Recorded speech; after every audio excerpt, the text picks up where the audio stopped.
के का मतलब होता था बोल्ट्जमैन कांस्टेंट, जो खुद बराबर होता था आर अपॉन एन ए के। अब देखें कैसे करेंगे, आपसे नहीं हो पाएगा। मैंने पहले भी कहा था कि 3 चीज़ें आपको पता होनी चाहिए, राइट। पहली चीज़ जो मैंने लिखवाई थी वो लिखवाई थी आपके पास नंबर ऑफ मोल्स। मोल का फॉर्मूला फिजिक्स में इस्तेमाल करेंगे N upon N A. N A का मतलब है एवोगाड्रोस नंबर। केमिस्ट्री में पढ़ा था आपने M upon M R upon M. दूसरा फॉर्मूला मैंने आपको बताया था आपके पास आर का, आर अपॉन एन ए जो होता था वो बराबर होता था के। और तीसरी चीज़ आपको बताई गई थी density. The density of gas is M N upon V, mass of single particle multiply by number of particle divided by volume. ये पूरा का पूरा मास ऑफ गैस बन जाएगा, वॉल्यूम बन जाएगा। ये 3 चीज़ें हर जगह इस्तेमाल हो रही होंगी। तो अगर मैं यहाँ से स्टार्ट करूँ सोल्यूशन इसका, तो मैं लिखना शुरू करूँगा आपके पास कहाँ से, P is equals to 1/3 rho C square. तो अगर मैं डेंसिटी को ब्रेक करूँ तो I can write 1/3 M N upon V into C square. इसको इधर शिफ्ट कर दो तो पी वी बराबर हो जाएगा 1/3 M N and C square. Last class में आपने सी आर एम एस का फॉर्मूला ड्राइव किया था। सी आर एम एस बराबर होता था √3 के टी अपॉन एम के। ये वैल्यू उठा के इधर डाल दो। तो अगर मैं इसका स्क्वायर करूँगा तो सी स्क्वायर बराबर हो जाएगा 3 के टी अपॉन एम। तो जब मैं इस वैल्यू को उठा के इधर रिप्लेस करूँगा तो पी वी, तो आपके पास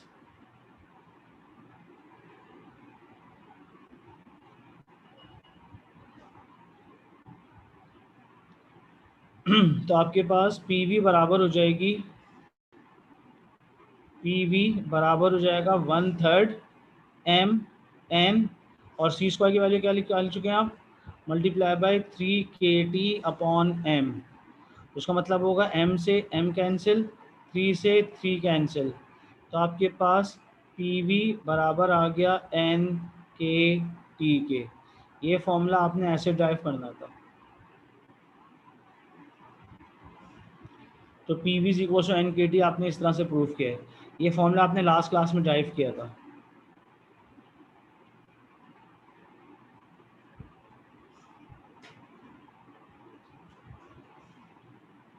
क्योंकि एग्जामिनर ने कहा ही नहीं था, एग्जामिनर बोलता यही है कि P V equals to N R T prove करना था आपने।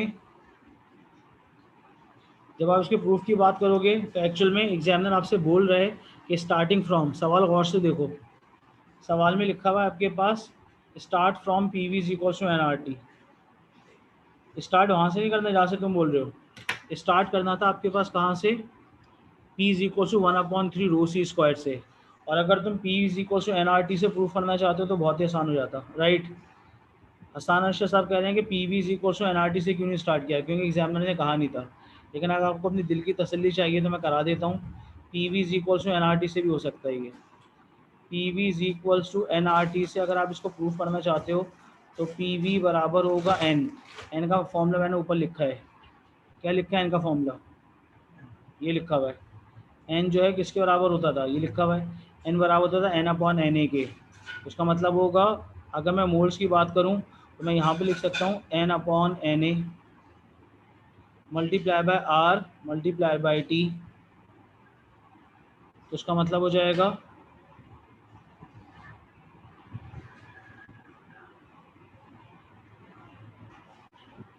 अगर मैं P V equal to N R T से एन के टी प्रूफ करना चाहता हूँ तो मैं नंबर ऑफ मोल्स की जगह एन अपॉन एन ए लिख दूंगा। पी वी अलग हो जाएगा, एन अलग कर देंगे, आर अपॉन एन ए अलग कर देंगे। इसको ब्रैकेट में लिख देते हैं क्योंकि ये कांस्टेंट है। आर अपॉन एन ए किसके बराबर होता था, ये देखिए लिखा हुआ है, आर अपॉन एन ए जो मैंने लिखवाया था लास्ट क्लास में भी और अभी भी लिखवाया है, आर अपॉन एन ए बराबर होता था के का मतलब था बोल्ट्जमैन कांस्टेंट। तो P V is equal to N times K times T. हो गया प्रूफ, ये 2 स्टेप में हो जाएगा। तो यहाँ से यहाँ तक पेपर में नहीं आता है, पेपर में जो आता है वो आता है यहाँ से स्टार्ट करो यहाँ तक प्रूफ करो, ये चीज़ पेपर में आती है। तो अगर पेपर के हिसाब से बात करेंगे तो फिर ये करना होगा, राइट। तो P V equal to N K T, इस तरह से आप इसको क्या कर सकते हो, प्रूफ कर सकते हो। ये फॉर्मूला नंबर 4 था। नंबर 5 कॉपी कर ले यहाँ तक। नंबर 5 में एग्जामिनर कहता है आपके पास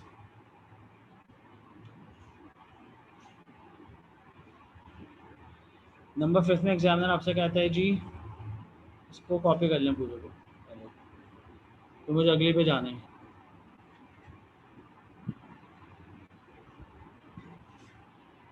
ये पेपर में आता है आपके पास यहाँ से यहाँ तक। फॉर्मूला नंबर 5 में एग्जामिनर आपसे कहता है, फोर्थ ये था, 5th बोलता है starting from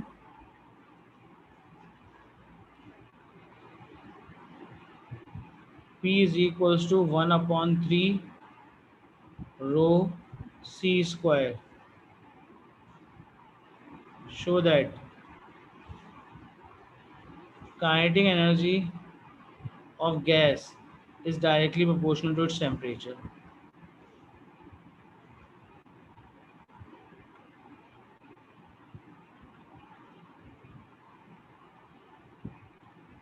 The kinetic energy of gas is directly proportional to its temperature. इसको शो करना है 5 मिनट देखो।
जी कैसे होगा प्रूव ये?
जी हो गया प्रूफ इतनी देर में।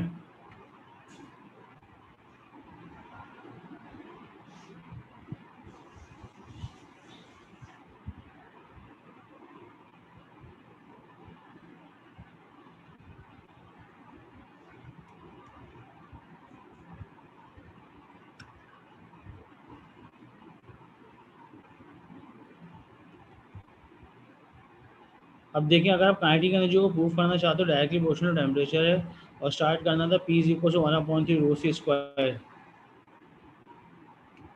तो कैसे करेंगे अगर आपसे अभी तक नहीं हुआ है तो?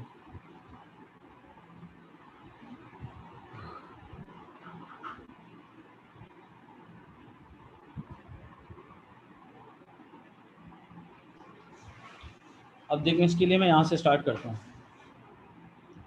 स्टार्ट तो मैं करूँगा वहीं से, P is equal to 1/3 rho C square से। यहाँ से अब स्टार्ट करते हैं इस डेरिवेशन को। अब लिखेंगे P is equal to 1/3 rho C square. वालेकुम अस्सलाम।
जी तो मैं स्टार्ट करूँगा पी इज इक्वल टू 1/3।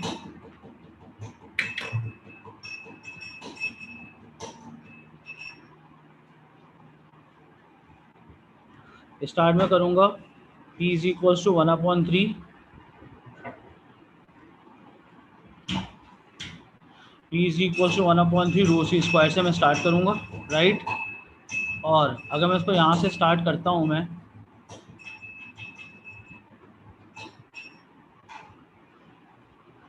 तो फिर आपके पास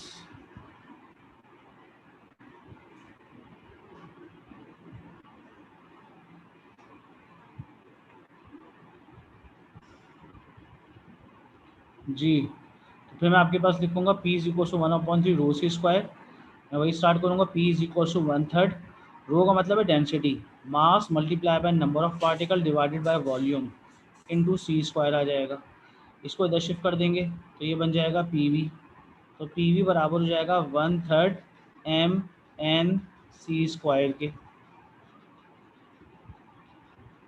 आपको काइनेटिक एनर्जी तक पहुंचना था, राइट। उसका मतलब बनेगा ये एन आपके पास एक्स्ट्रा है। इस एन का मतलब हो सकता था पीवी का मतलब आपने पढ़ा था एन के टी, अभी प्रूफ किया आपने। अब यहाँ लिख सकते हैं एन के टी बराबर हो जाएगा 1/3 mn c² के। तो कैपिटल एन से कैपिटल एन कैंसिल हो जाएगा, तो यहाँ पे बच जाएगा के टी इज इक्वल्स टू 1/3 और mc²। अब 3 को इधर शिफ्ट कर दो, ये बन जाएगा 3 kT इज इक्वल्स टू आपके पास mc²। अब काइनेटिक एनर्जी फॉर्मूले में हाफ mc² आता था, अब यहाँ पे हाफ नहीं है, तो अगर मैं यहाँ पे डिवाइड बाई 2 करूँ तो मुझे यहाँ पे भी डिवाइड बाई 2 करना होगा। तो आपके पास mc²/2 पूरी की पूरी किसकी वैल्यू है, काइनेटिक एनर्जी की। mc²/2 जो है पूरी की पूरी किसकी वैल्यू है, काइनेटिक एनर्जी की वैल्यू है। तो मैं mc²/2 की जगह पे क्या लिख सकता हूँ, काइनेटिक एनर्जी लिख सकता हूँ मैं। बहुत ऊपर चला गया ए, यस। तो मैं इस पूरी की जगह पे आपके पास क्या लिख सकते हैं आप, इस पूरी की जगह पे आप लिख सकते थे काइनेटिक एनर्जी। तो जब यहाँ पे आप काइनेटिक एनर्जी लिखेंगे, इस पूरी जगह पे लिख देंगे आप काइनेटिक एनर्जी बराबर किसकी हो जाएगी, 3/2 kT के। क्या, जब आपके पास टेम्परेचर चेंज होने से काइनेटिक एनर्जी चेंज होगी, ना 3 चेंज हो रहा होगा, ना 2 चेंज हो रहा होगा, ना k चेंज हो रहा होगा। ये पूरा का पूरा क्या है, एक कांस्टेंट। तो जब ये पूरा का पूरा कांस्टेंट है तो मैं यहाँ पे लिख सकता हूँ कांस्टेंट मल्टीप्लाई बाय टेम्परेचर बराबर है काइनेटिक एनर्जी के। तो अकॉर्डिंग टू मैथमेटिक्स जब डायरेक्टली ख़त्म होता है कांस्टेंट ख़त्म होता है, कांस्टेंट ख़त्म होता है इज इक्वल ख़त्म होता है, तो आपके पास डायरेक्टली का साइन आता है। किसका साइन आता है, डायरेक्टली का। उसका मतलब बनेगा टेम्परेचर, इसका मतलब बनेगा टेम्परेचर, शेयर करवा रहा हूँ स्क्रीन।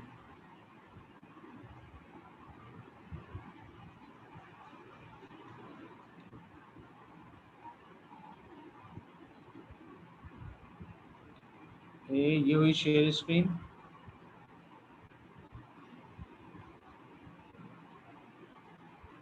ये आगे स्क्रीन शेयर होने के बाद उसका मतलब बनेगा जब कांस्टेंट ख़त्म होगा इज इक्वल ख़त्म होगा तो आपके पास साइन आ जाएगा डायरेक्टली का। तो you can write temperature is directly proportional to kinetic energy. तो आपने ये प्रूफ करना था कि जैसे जैसे टेम्परेचर बढ़ेगा काइनेटिक एनर्जी बढ़ेगी, या kinetic energy is directly proportional to temperature.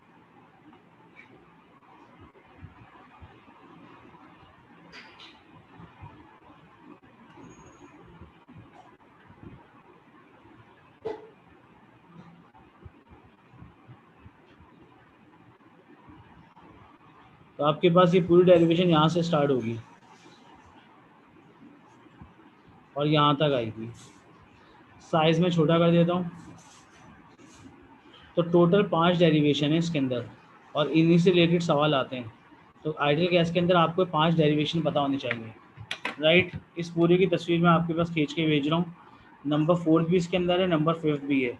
1 second, first second और थर्ड जो है वो हमने कल की लास्ट क्लास में करा दी थी। कहाँ करा दी थी, लास्ट क्लास के अंदर।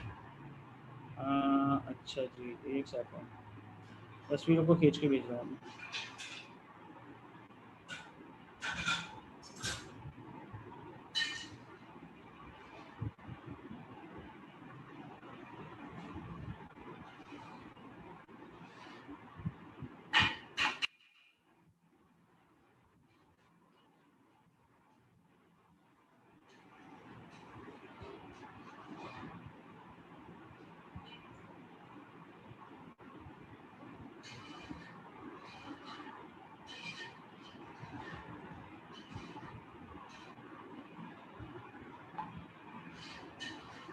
देखो तस्वीर खींच के भेज रहा हूँ मैं इसको।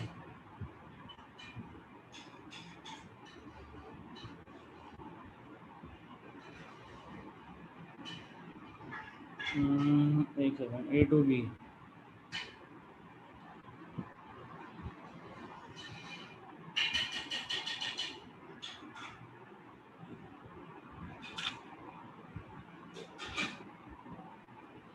ये पूरी तस्वीर मैंने खींच के भेज दी।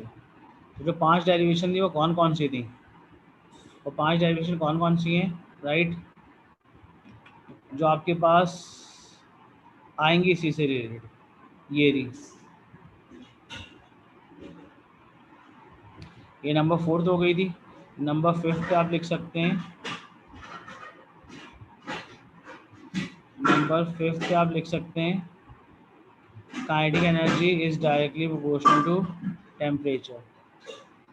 तो सी आर एम एस बराबर है 3 P upon rho, kinetic energy बराबर है 3 upon 2 K T, C R M S बराबर होता है 3 K T upon M, E V is equal to N K T, kinetic energy is directly proportional temperature.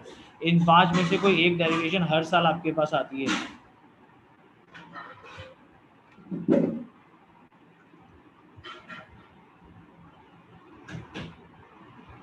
Copy कर लें इन 5 को।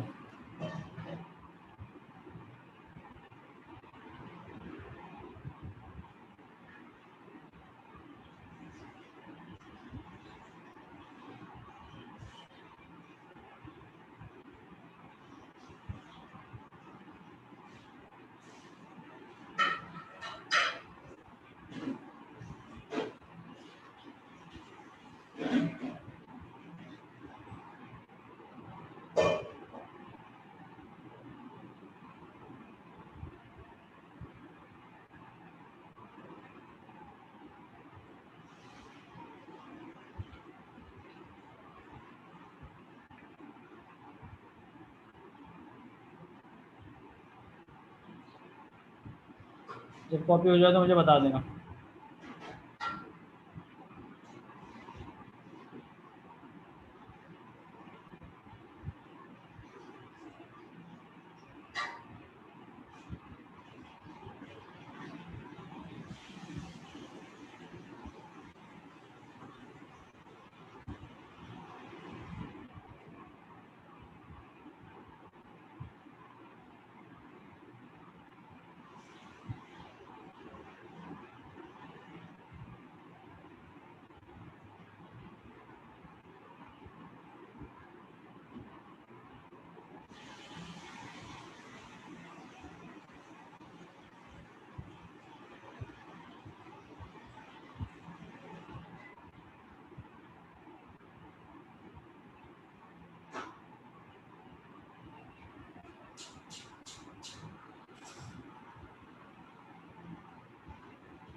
कर लिया पूरा कॉपी? अगर कॉपी कर चुके हैं तो पास हो गया।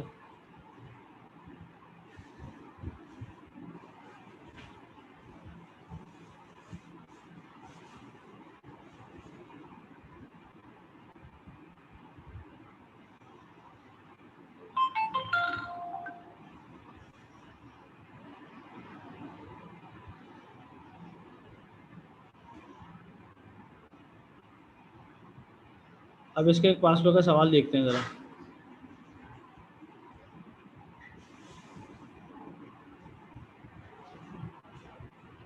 राइट, अब इसका सवाल कौन से पास पेपर में आया दिखाता हूँ मैं तुम्हें।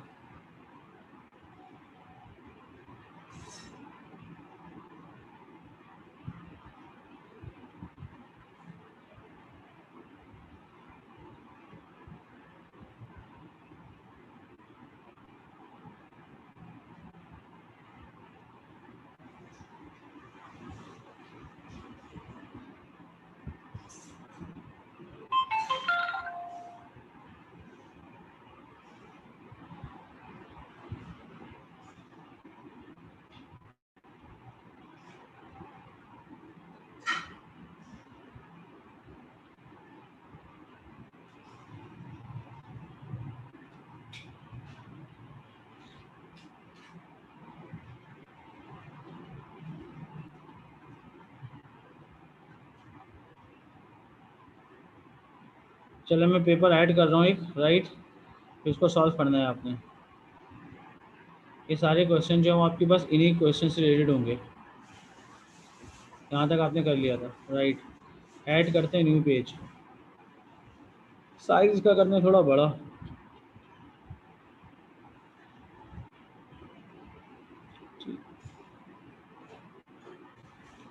अच्छा जी, फाइल को इंपोर्ट करते हैं। 1 मिनट के बाद आईडी ख़त्म हो जाएगी, मैं दोबारा से आईडी से उसी लॉगिन से हो जाएगा। रुको मैं पेपर इंसर्ट कर दूँ ज़रा। Insert file, print out.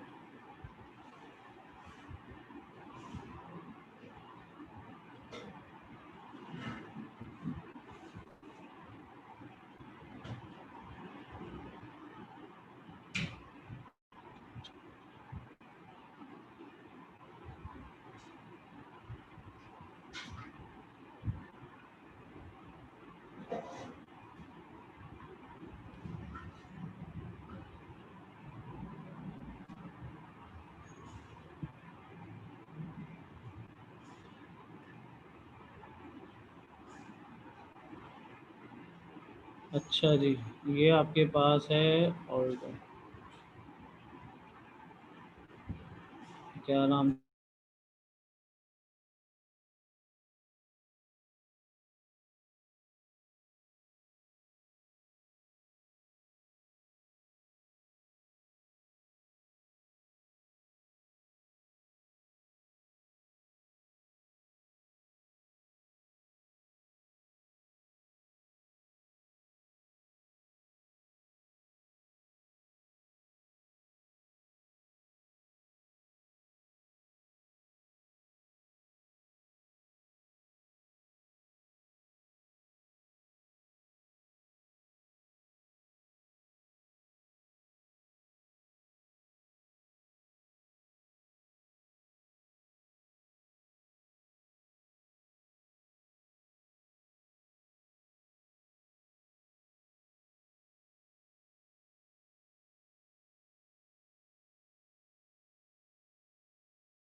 Ali Siddiqui साहब और हसनैन खान साहब।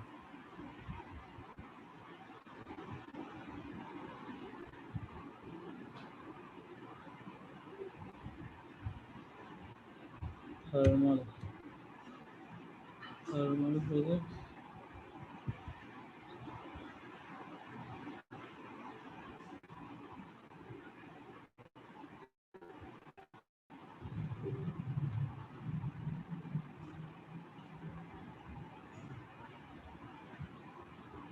सवाल है। पहला क्वेश्चन करने की जरूरत नहीं, मैंने करा दिया था। एग्जामिनर बोलते starting from P is equal to 1/3 rho C square show that the temperature is directly proportional to the kinetic energy. तो जो पहला वाला सवाल है वो एक डेरिवेशन है जो आपको करवा दी गई है, इसलिए इसको करने की जरूरत ही नहीं है। पहले वाले क्या है आपके पास, एग्जामिनर बोलता है kinetic energy is directly proportional to temperature, ये मैंने आपको अभी कराई थी। क्वेश्चन नंबर 2 बोलते हैं estimate the speed at which the person of mass 80 kg would needed to run the passing a kinetic energy equal to the total kinetic energy of 1 mole of ideal gas at 20 degree Celsius. आपके पास पूछते हैं कितनी energy की requirement होगी, speed बतानी है person की जिसका मास 80 है, और इसकी काइनेटिक एनर्जी बराबर है the total kinetic energy of 1 mole of ideal gas at 20 degree Celsius. Temperature आपके पास सेल्सियस में नहीं होता, टेम्परेचर केल्विन में होता है। तो एक्चुअल में आपने गैस की काइनेटिक एनर्जी को पर्सन की काइनेटिक एनर्जी से इक्वेट करना है और उसके बाद उस पर्सन की स्पीड कैलकुलेट करनी है। क्वेश्चन नंबर 2, तो क्वेश्चन नंबर 2 में आपको दो चीज़ बताई हैं, एक मोल बताया है और आइडियल गैस का टेम्परेचर बताया 20 डिग्री सेल्सियस। काइनेटिक एनर्जी निकालने का फॉर्मूला क्या बताया गया था, काइनेटिक एनर्जी निकालने का फॉर्मूला बताया गया था कुछ आपको?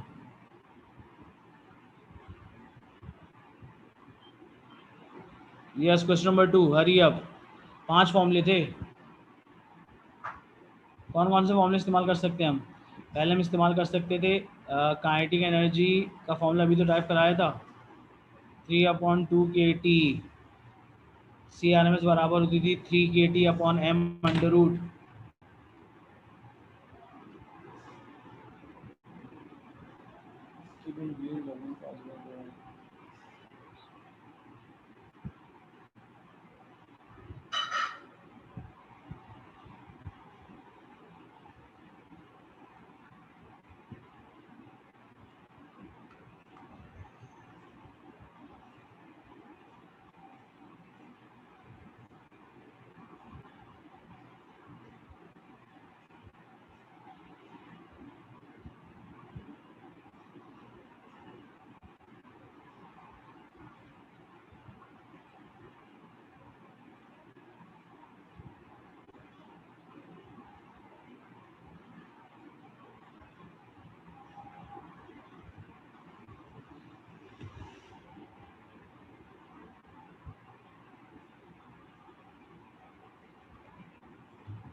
हो गया सवाल सॉल्व?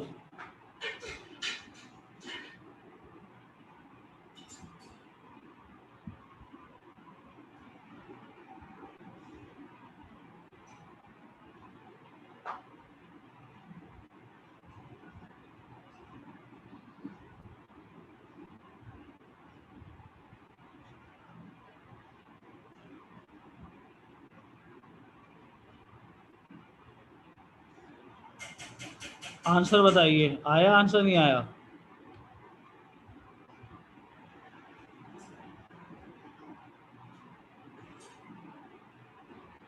अब डायरेक्ट आंसर मुझे व्हाट्सअप कीजिएगा आप।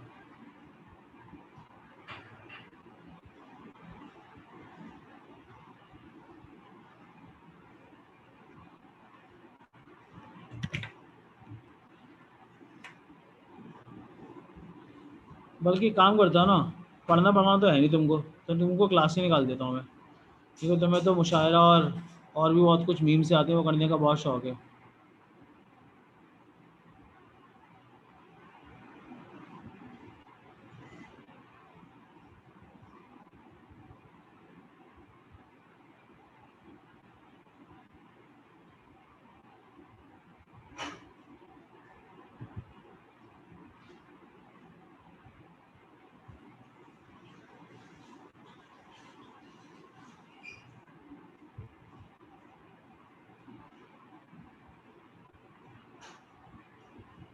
अब बताइए आंसर। अब मुशायरा करवाते हैं उनके साथ बैठे हुए।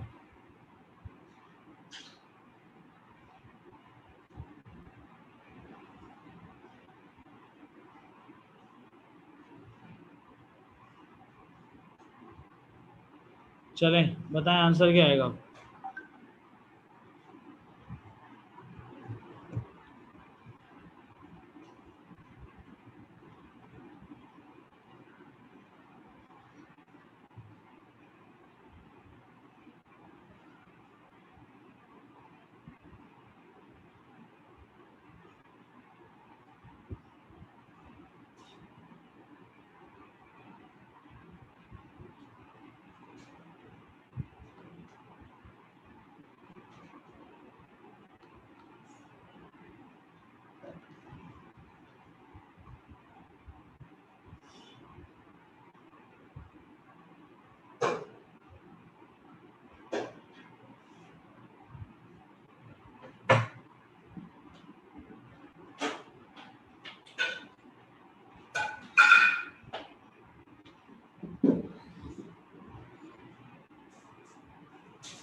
जी आया आंसर अभी तक, ये नहीं आया?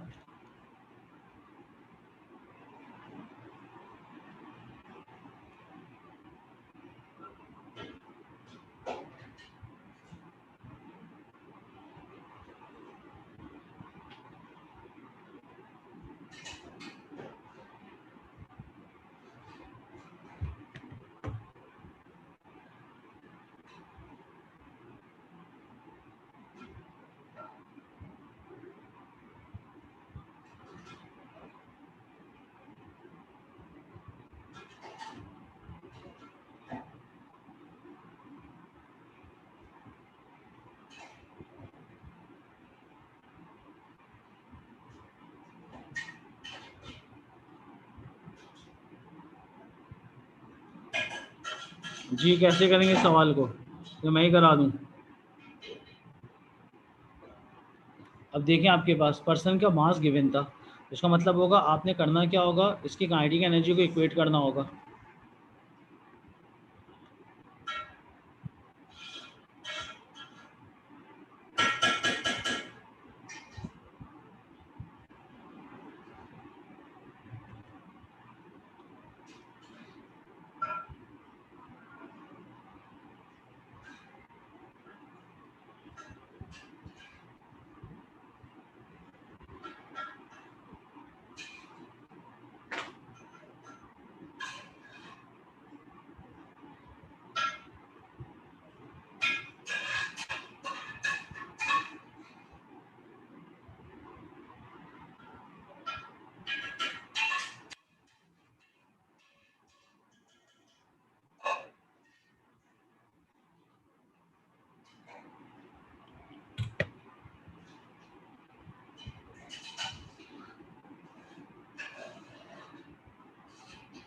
बेटा व्हाट्सएप पे करोगे मैसेज और कहाँ करोगे हमदान?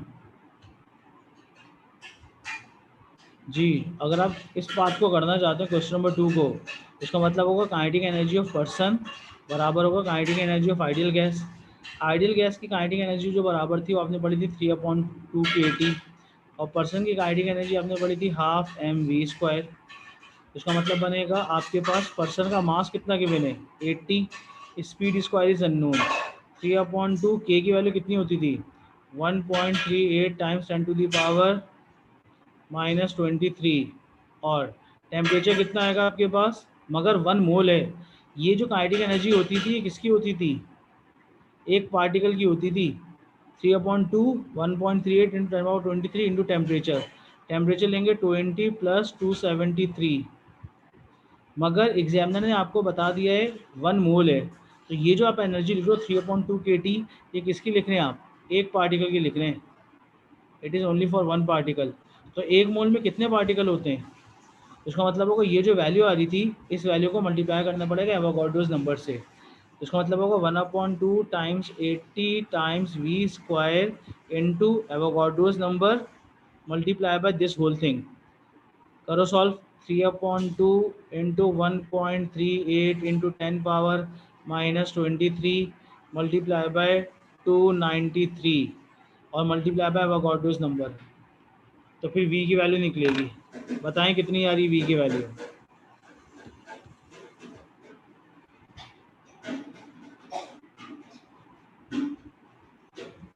कुर्बान साहब मैंने अभी तो बताया है, ये आपके पास एक पार्टिकल की काइनेटिक एनर्जी है, तो आपने करना क्या होगा, आपने मल्टीप्लाई करना होगा किससे?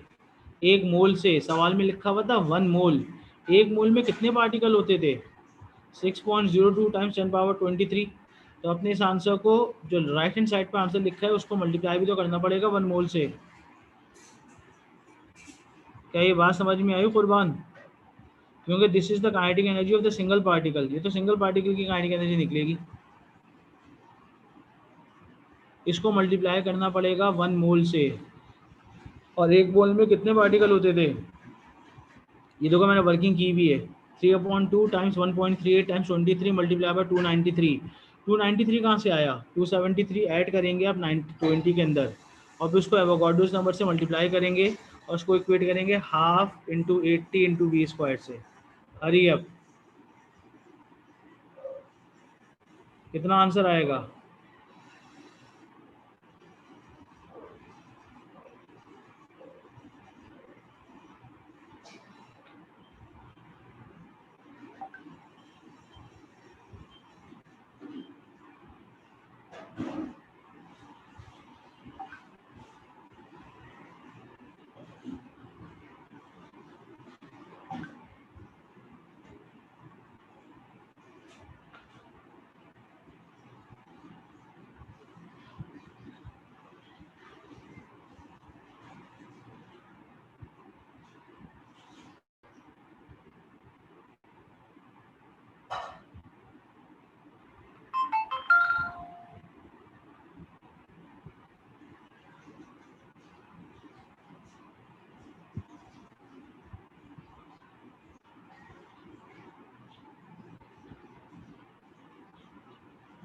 क्या हो गया बेटा? वर्किंग भेजो, आंसर आना चाहिए 9.4। आंसर कितना आना चाहिए? 9.4 आना चाहिए। मार्किंग में 9.4 लिखा हुआ है। तुम्हारा क्या आ रहा है?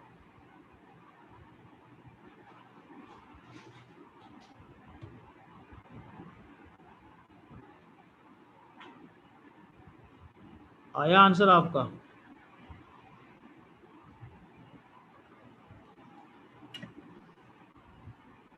क्या ये बात समझ में आई? 9.55 इंटू 10⁻⁻23 कैसे आ गया बेटा? एवोगाड्रोस नंबर से कौन मल्टीप्लाई करेगा? ये तो आप एक पार्टिकल की निकाल रहे हो। उसने बोला 1 मोल, तो नंबर ऑफ पार्टिकल से भी तो मल्टीप्लाई करना होगा।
नंदन, काम की बात तुमसे कुछ होती नहीं, तुमसे बातें करवा लो बैठ के बस। चलो तुम भी जाओ बेटा, अब शाबाश। तुम एक सवाल दे, तुमसे सवाल हो नहीं रहा है, पूरे जहाँ की बात है तुमसे बैठ के करवाता रहूँ मैं।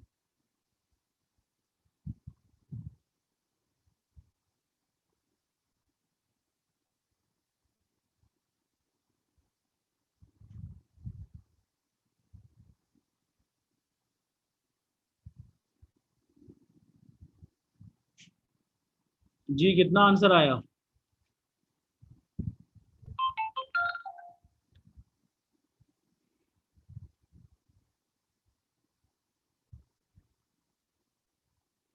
सही है आंसर, 9.5 ही आंसर आएगा। इसका आंसर जब सॉल्व करेंगे तो 9.5 आएगा। The answer of this question is 9.5।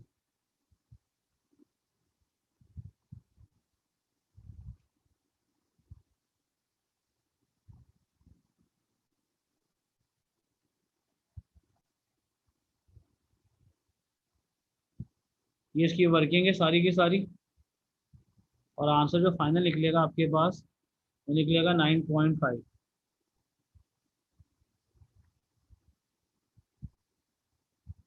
तो जब आप पूरे को सॉल्व करेंगे तो आपका आंसर जो आ रहा होगा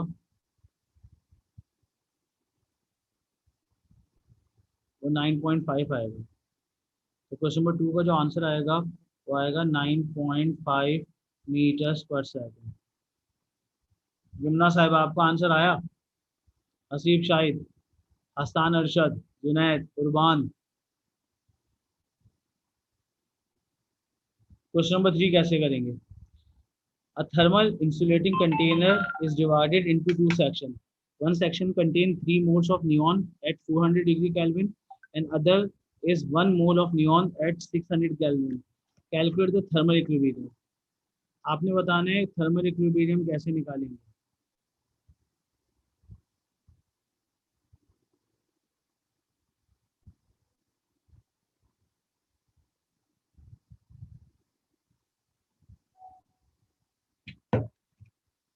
हमदान नदीम साहब को बताएं कि मैंने उनको क्यों निकाला है, खुद ही मैसेज करके बता दें उनको।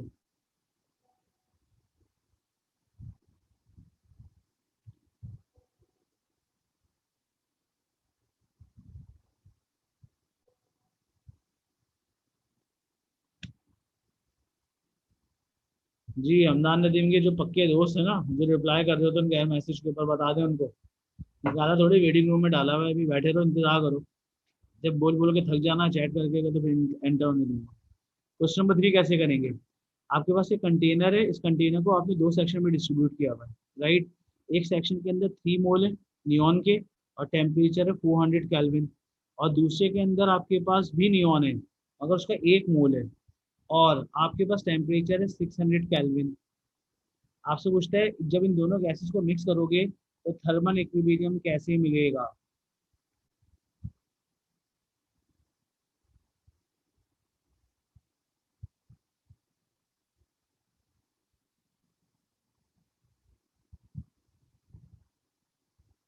ये अच्छा सवाल है, जरा ओ लेवल्स देखता हूँ किसके कॉन्सेप्ट काम आते हैं। हसान अरशद साहब बहुत अच्छी है ना फिजिक्स आपकी, बताइए जरा कैसे करेंगे क्वेश्चन नंबर 3। इसका ए लेवल की फिजिक्स से कोई ताल्लुक ही नहीं, ओ लेवल की फिजिक्स है पूरी। Question number 3।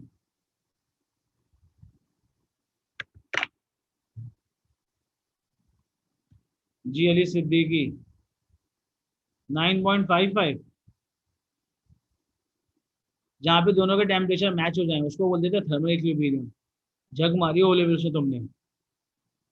थर्मल इक्विलिब्रियम का मतलब होता था जहाँ पे दोनों के टेम्परेचर मैच हो जाए, एक 400 केल्विन पे एक 600 केल्विन पे।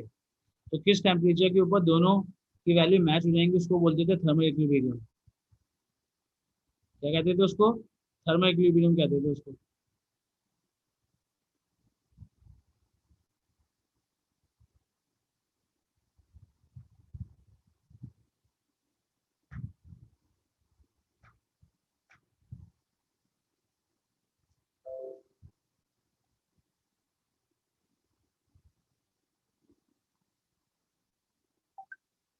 2 गैसेज है ना, एक नियॉन है, राइट,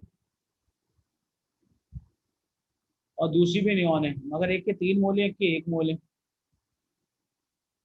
जब आप इन दोनों गैसेस को मिक्स करोगे तो टेम्परेचर जो होगा वो हाई से लो की तरफ शिफ्ट होता था, ये बात आपने ओ लेवल में पढ़ी थी। Heat gain by heat loss by hot object is equal to heat gain by cold object. अगर आप हॉट ऑब्जेक्ट को कोल्ड ऑब्जेक्ट के साथ रखते हैं तो जो एनर्जी लूज कर रहा होगा वो हॉट ऑब्जेक्ट करेगा, और जो एनर्जी गेन कर रहा होगा वो कोल्ड ऑब्जेक्ट कर रहा होगा। ये तो कॉन्सेप्ट है थर्मल इक्विलिब्रियम का। इतनी तो केमिस्ट्री पढ़ ली होगी यार, तो पूरी केमिस्ट्री चल रही है, फिजिक्स है कहाँ।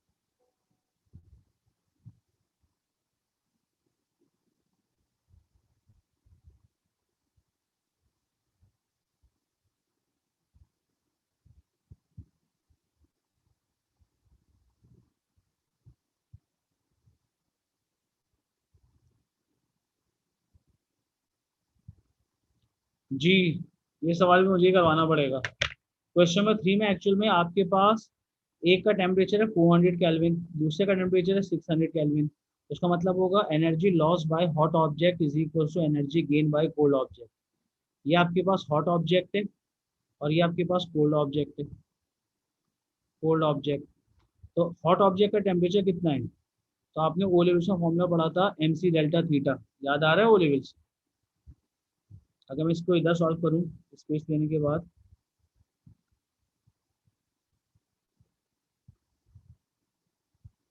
क्वेश्चन नंबर 3 की बात कर रहा हूँ मैं।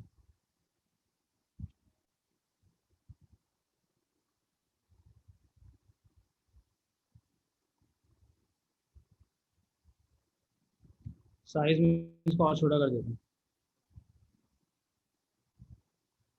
तो अगर मैं क्वेश्चन नंबर 3 की बात कर रहा हूँ, तो क्वेश्चन नंबर 3 के अंदर एक्चुअल में आपके पास नियॉन गैस है। कौन सी गैस है? नियॉन गैस है।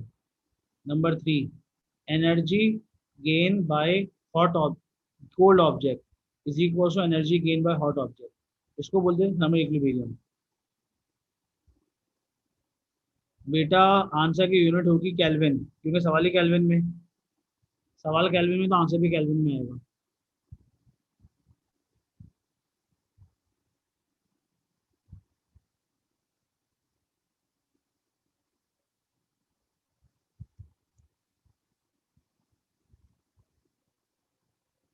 जी, अब देखें, आपके पास हॉट ऑब्जेक्ट कौन सा है? नियॉन है। कोल्ड ऑब्जेक्ट भी नियॉन है। आपने ओ लेवल में फॉर्मूला पढ़ा था एम सी डेल्टा टी, याद है? M C delta T. अब यहाँ पे एम का मतलब है मास। केमिस्ट्री में मास तो होता ही नहीं, केमिस्ट्री में तो मोल्स होते हैं फिजिक्स गैस के। तो ये फॉर्मूला लिख सकते हैं एन सी डेल्टा टी बराबर होगा एन सी डेल्टा टी। अब एक मोल है नियॉन का, स्पेसिफिक कैपेसिटी नियॉन की सी है, टेम्परेचर कितना होगा? 600 माइनस एक्स। ये बात समझ में आई? क्योंकि आपके पास सिलेंडर के अंदर आपके पास जो ऑब्जेक्ट गिवन था वो इस तरह से था, एक में आपके पास 3 मोल थे और एक में आपके पास 1 मोल है। 1 मोल का टेम्परेचर है 600 केल्विन और 3 मोल का टेम्परेचर है 400 केल्विन। यही सवाल था, if I am not wrong. उसका मतलब होगा 3 मोल के 400 केल्विन था और 1 मोल का 600 केल्विन था। उसका मतलब होगा जब आप इन दोनों को इक्वेट करोगे तो दोनों की स्पेसिफिक हीट कैपेसिटी, इसका टेम्परेचर कम होना शुरू होगा, 600 से कम होकर एक्स होगा, और इसका टेम्परेचर 400 से बढ़ के एक्स तक जाएगा। तो थर्मल इक्विलिब्रियम आपको एक्स में मिल रहा होगा। क्या ये बात समझ में आई? एक कंटेनर के अंदर 2 मोल गैसेस थी, दोनों की नेचर सेम है, दोनों नियॉन है, तो दोनों की स्पेसिफिक हीट कैपेसिटी सेम होगी। एक का 1 मोल, एक का 3 मोल है। 1 मोल का टेम्परेचर 600, 3 मोल का टेम्परेचर था 400। आपने इन दोनों को ज्वाइन किया, जब इन दोनों को ज्वाइन करेंगे तो एनर्जी ट्रांसफर होगी हॉट बॉडी से कोल्ड बॉडी की तरफ। तो मैं यहाँ पे लिख रहा हूँ energy gain by loss, energy gain by hot cold object is equal to energy gain by cold object. ये स्टेटमेंट लिख लो, इसको बोलते थे, ये तो जनरल फिजिक्स है ना, लॉ, ये तो नेचर का लॉ है। एनर्जी हमेशा कहाँ से कहाँ ट्रेवल करती है, हॉट ऑब्जेक्ट से कोल्ड ऑब्जेक्ट की तरफ ट्रेवल करती है एनर्जी। तो एम सी डेल्टा टी बराबर होगा एम सी डेल्टा टी के। अब मास तो गैस को होते ही नहीं, गैस के तो मोल्स होते हैं, तो आपके फॉर्मूला बन जाएगा N C delta T is equal to N C delta T. इसका एक मोल तो स्पेसिफिक हीट कैपेसिटी सी लिखता हूँ मैं, डेल्टा टी की जगह 600 माइनस एक्स लिखता हूँ, इज इक्वल्स टू, इसके तीन मोल थे, स्पेसिफिक हीट कैपेसिटी सेम होगी सी क्योंकि नियॉन है। टेम्परेचर कितना होगा, टेम्परेचर लिखेंगे एक्स माइनस 400। क्या ये बात समझ में आई? क्योंकि चेंज जो होगा, एक्स की वैल्यू ग्रेटर होगी 400 से, और यहाँ पे 600 से छोटी होगी एक्स की वैल्यू, क्योंकि 600 से टेम्परेचर ड्रॉप हो रहा होगा और इधर 400 से टेम्परेचर बढ़ के एक्स तक जा रहा होगा। तो चेंज निकालने के लिए बड़ी माइनस छोटी, तो एक्स माइनस 400 और 600 minus x, this is the most important concept. क्योंकि आपने सोचना है कि ऐसा टेम्परेचर जहाँ पे थर्मल इक्विलिब्रियम मिले। अब सॉल्व कर लो इसको जरा, सी से सी क्या हो जाएगा, कैंसिल। उसका मतलब बनेगा 600 माइनस एक्स बराबर होगा 3 × एक्स 3x हो जाएगा, माइनस का 3 × 12 1200। तो माइनस का एक्स इधर जाके प्लस का एक्स हो जाएगा 600, और ये माइनस का 1200 आएगा तो प्लस का 1200। 1200 इज इक्वल्स टू 4x, ये बन जाएगा 1800 इज इक्वल्स टू 4x। तो x की जो वैल्यू आएगी वो 1800 डिवाइडेड बाय 4, तो आंसर बनेगा 450 केल्विन। 450 केल्विन पे आपको थर्मल इक्विलिब्रियम मिल रहा होगा। क्या ये बात समझ में आई? सही हो जाए बेटा, हंसना ऐसा ज्यादा ओवर नहीं हो तुम, तुम्हें समझ ही नहीं आ रहा तुम बोल क्या रहे हो। 450 प्लस एक्स का मतलब क्या है? चेंज इन टेम्परेचर का मतलब होता था ऐड करना। कौन सी फिजिक्स पढ़कर आए हो? हम चेंज लिखते हैं, डेल्टा टी का मतलब क्या होता है, चेंज। चेंज में ऐड कब करते हैं, चेंज में तो सब्ट्रैक्ट करते हैं हमेशा। तुम अजीब अपनी मन तक लेकर आ रहे हो कि ऐड करेंगे 400 प्लस एक्स। 400 प्लस एक्स करो, आंसर लाके बता दो, 450 आंसर है इसका।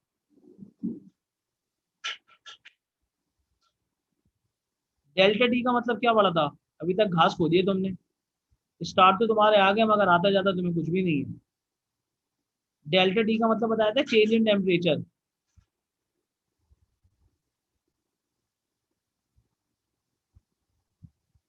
तो जाहिर सी बात है, टेम्परेचर 600 से लॉस ही तो होगा, तभी तो उसका हॉट ऑब्जेक्ट एनर्जी लूज कर रहा होगा और कोल्ड ऑब्जेक्ट एनर्जी गेन कर रहा होगा। तो 400 का टेम्परेचर बढ़ के 450 तक जा रहा है, और 600 वाले का काम होकर 450 तक हो रहा है।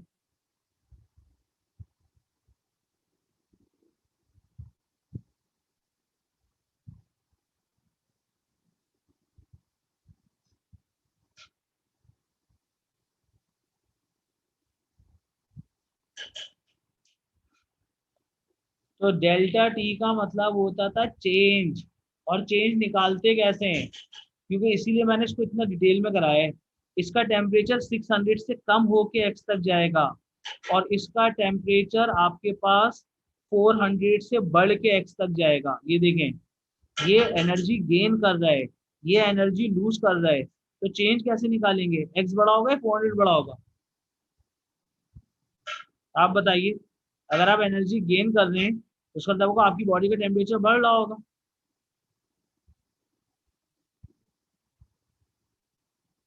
कुर्बान, ओ भाई,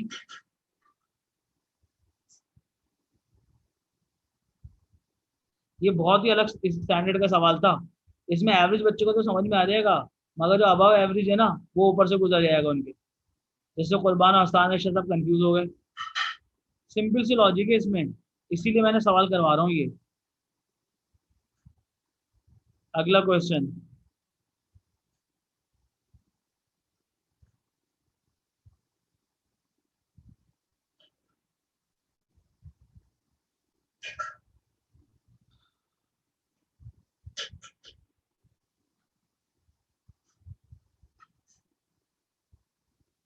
अगले क्वेश्चन के लिए मुझे फिर आपके पास क्वेश्चन पे जाना पड़ेगा, and that is question number 4।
जी क्वेश्चन नंबर 4 करके बताइए।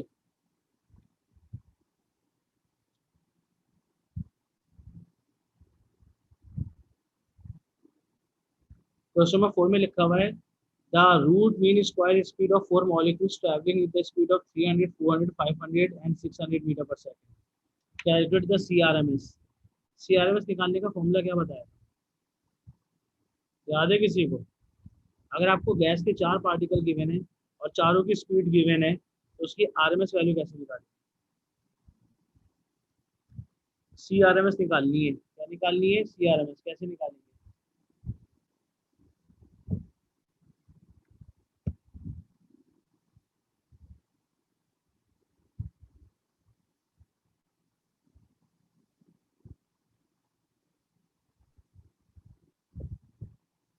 हमदान नदीम साहब सॉल्व करें क्वेश्चन नंबर 4।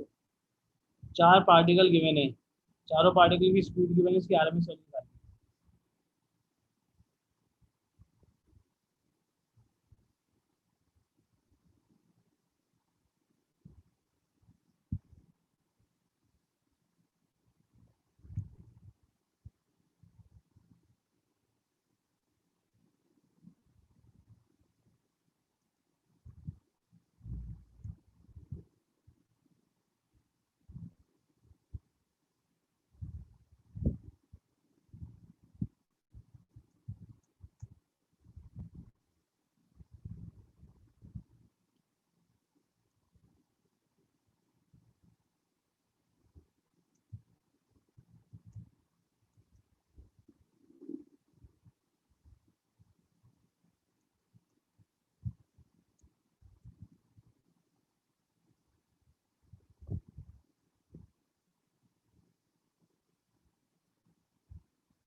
जी कितना आंसर आया? 463।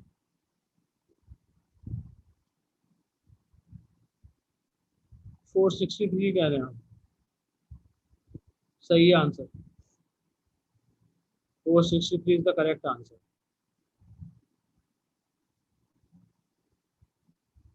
और क्वेश्चन नंबर 5।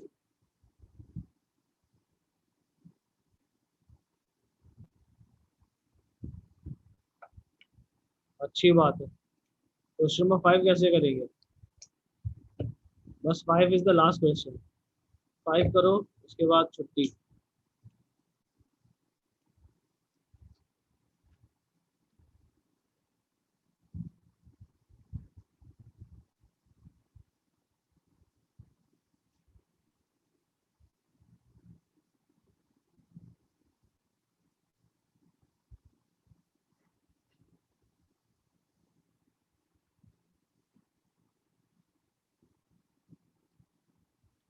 5 पे लिखा 1 kg of water contain 3.34 times 10 power 24 molecules. Density of water at 0 degree Celsius is 100 kilopascal and 100 kg. What is the volume occupied on average of water molecules? 1 kg of water contains, hello, कैसे करेंगे question number 5? करें।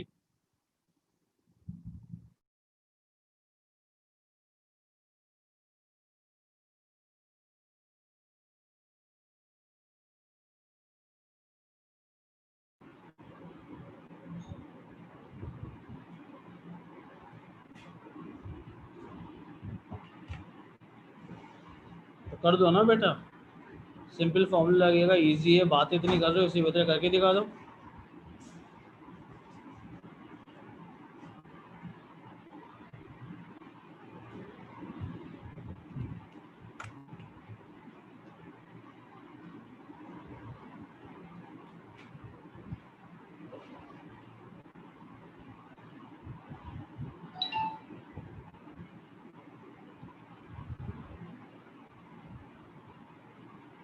One 1.25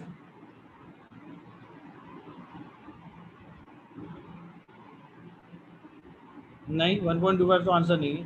अस्तान Arshad 5 का ए।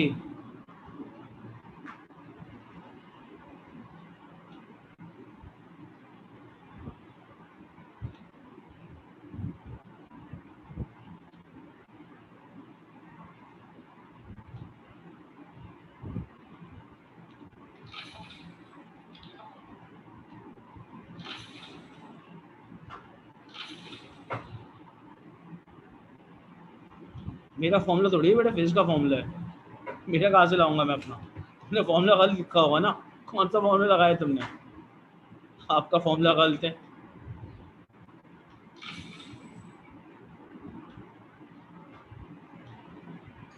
P एनकेडी लगेगा। NRT कौन पर क्या पढ़ा था? तुमने तो प्रूफ किया था एनकेडी, गलत कहाँ से हो गया?